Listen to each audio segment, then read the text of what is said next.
One of the clearest problems with the prosecution evidence involves baby C. He died at just 4 days old. Lucy Letby was alone with him when he collapsed.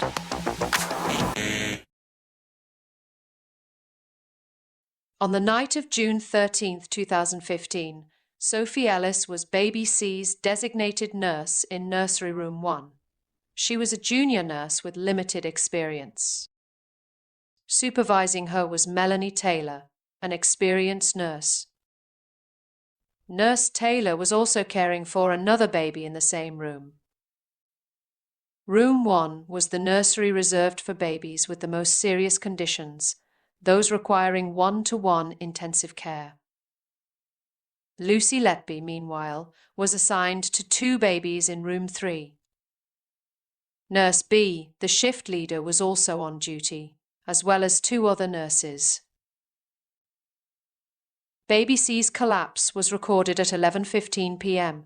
The prosecution posited a window of only 6 minutes between 11:09 p.m. and 11:15 p.m. During this time, Lucy was accused of entering the room unseen and attacking baby C. Sophie Ellis testified that soon after feeding baby C at 11 p.m., she left the room for a short time, going just around the corner. The prosecutor said she went to the nurse's station, in which case she could not have failed to notice Lucy Letby coming out of room 3, had she done so. She said that upon hearing an alarm sounding, she returned to Nursery Room 1 and saw Lucy Letby in there.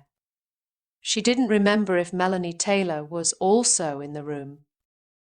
She stated that there was always a nurse in the room looking after baby C, even when she left the room briefly. She would not have left 2 intensive care babies alone in there. There's no mention of Lucy Letby being in there at the point at which Sophie Ellis left the room, but we do know that Melanie Taylor was caring for her own assigned baby in there, as well as supervising the care of baby C. There's nothing to indicate that Melanie Taylor went anywhere else.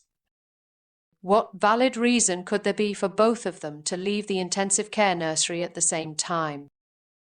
We suggest that Melanie Taylor remained in the room throughout the unfolding events. Melanie Taylor said initially that she didn't think she was in the room at the time of the collapse. However, in her police statement made several years earlier in 2018, she said she was pretty sure she was in room 1, feeding her assigned baby at that time, and that she was called over by Sophie Ellis when baby C collapsed. By the time of her appearance at the trial, over 7 years had passed since the incident. On cross-examination, when referred to her statement by defense lawyer Ben Myers KC, she stated that her memory had deteriorated since then, and agreed that what was in her police statement was correct. She was in room 1 at the time in question.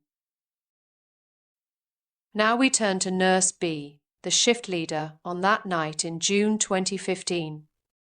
She recalled a shout for help when baby C collapsed. She went into room 1 and saw Melanie Taylor and Sophie Ellis. They were attending to baby C.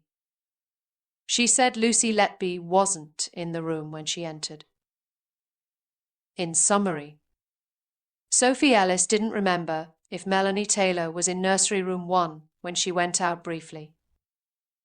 But she confirmed that there would always be a nurse in there.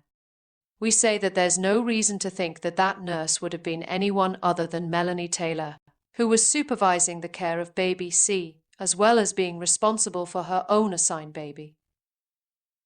Melanie Taylor agreed she was there at the time of the collapse, feeding her assigned baby. Nurse B saw Melanie Taylor and Sophie Ellis in the room when she responded to the call for help, but she didn't see Lucy Letby in there. We conclude that Melanie Taylor was in the room at the time of baby C's collapse. That being the case, it would have been highly noticeable to Nurse Taylor if Lucy Letby had entered the room and engaged in any way with baby C, let alone attacking him in a way to cause his collapse and death. Outside of an emergency situation, even touching an intensive care baby assigned to someone else would be a breach of protocol, something that would not go unnoticed or forgotten.